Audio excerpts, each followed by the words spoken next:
انسان کو بار بار کہا گیا کہ تم اپنے اوپر غور کرو، تمہیں پیدا کرنے والا کون ہے؟ یقیناً اللہ تعالیٰ کی ذات۔ لیکن اس کے ساتھ ساتھ ایک دلیل اور بھی پیش کی گئی، اور وہ کیا دلیل تھی؟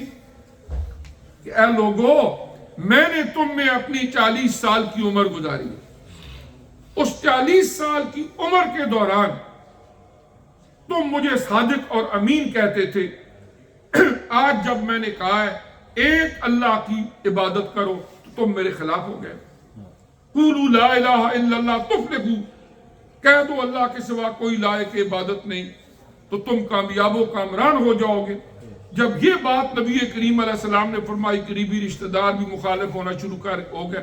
اب نبی کریم صلی اللہ علیہ وآلہ وسلم نے اپنی جد و جہد جاری رکھی۔ اب مکہ مکرمہ کے اندر حالات ایسے تھے کہ اذیتیں، پریشانیاں، مال و دولت کے لحاظ سے جو آپ کے مخالفین تھے وہ بہت مضبوط تھے۔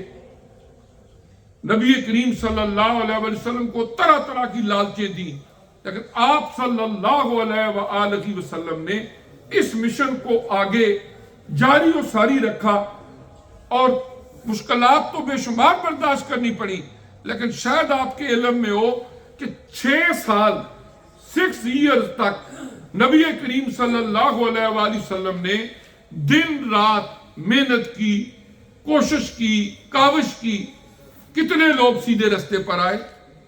only 39۔ 39 بندے اسلام لائے 6 سالوں کے اندر، اور 6 سال کے بعد جو 40ویں مسلمان ہونے والے تھے وہ حضرت عمر فاروق رضی اللہ تعالیٰ۔ اب 6 سال بعثت کے اندر ایمان لائے، 40 لوگ ہو گئے۔ پھر یہ سلسلہ آگے بڑھتا گیا، اور حضور نبی کریم علیہ السلام کا جو طریقہ کار تھا، مکہ مکرمہ کے اندر جہاں پر بھی عکاظ کا ایک میلہ لگتا آپ وہاں پر چلے جاتے۔ ایک بات یہ کہ حج اس وقت بھی ہر سال ہوتا تھا، حج زمانہ جاہلیت میں بھی نہیں رکا، البتہ حج کے مناسک کے اندر طرح طرح کی خرافات شامل کر دی گئی تھی، جنہیں نبی کریم صلی اللہ علیہ وآلہ وسلم نے آ کے ختم کیا، اور قرآن پاک کے اندر سورہ الحج میں 17ویں پارے میں اور دیگر مقامات پر ان تمام خرافات کو ختم کر دیا گیا۔ ان میں سے ایک یہ تھی کہ وہ ننگے بھی طواف کرتے، کہتے تھے کہ ہمارے کپڑے ان کے اندر ہم گناہ کرتے ہیں۔ اسی طرح اور بھی کئی ایک چیزیں تھیں جن کی اصلاح کر دی گئی، اور حج بیت اللہ شریف نبی کریم علیہ السلام نے سن 9 ہجری کے اندر پہلا حج بیت اللہ شریف مکہ فتح ہونے کے بعد حضرت ابوبکر صدیق رضی اللہ تعالیٰ عنہ کی امارت کے اندر ادا ہوا۔ اب حضور نبی کریم صلی اللہ علیہ وآلہ وسلم نے اس سارے عرصے کے دوران حج بیت اللہ شریف کے لیے آنے والے جو قافلے تھے مکہ مکرمہ میں، جہاں انہوں نے اپنے کیمپ لگائے ہوتے، ٹینٹ لگائے ہوتے، آپ ان کے پاس چلے جاتے، ان کے پاس بیٹھ جاتے، ان کو دعوت دیتے۔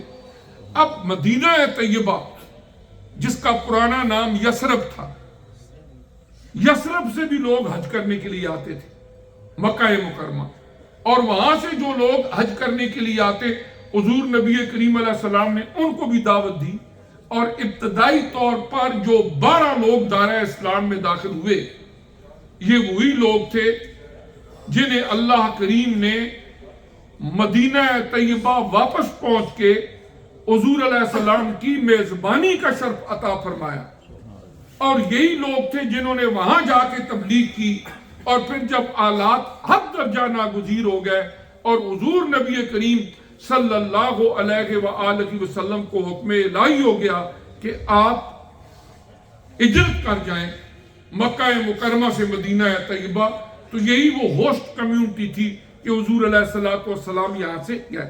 تو مکہ مکرمہ کے اندر قرآن کی جو 2 طرح کی صورتیں ہیں نا، ایک مکی اور مدنی، اس کا مطلب یہ نہیں ہوتا کہ مکہ میں نازل ہوئی تو مکی، کامن سینس تو یہی کہتی ہے، لیکن یہ اس کا مطلب نہیں ہوتا، معنی یہ نہیں ہے کہ مکی صورتیں مکہ میں نازل ہوئی، مدنی مدینہ میں نہیں۔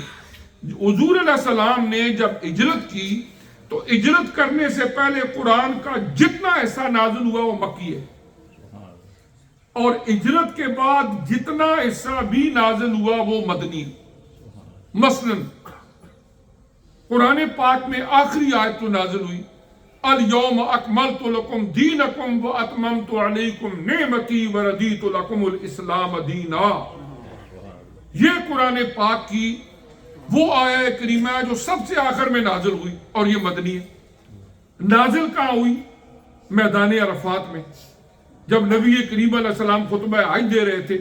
ایریا وہ مکہ کا ہے لیکن ہے یہ مدنی آئے، اس لیے کہ ہجرت کے بعد قرآن پاک کا جتنا بھی حصہ نازل ہوا ہے وہ مدنی کہلاتا ہے، اور ہجرت نبوی صلی اللہ علیہ وسلم سے پہلے جتنا بھی حصہ نازل ہوا ہے وہ مکی کہلاتا ہے۔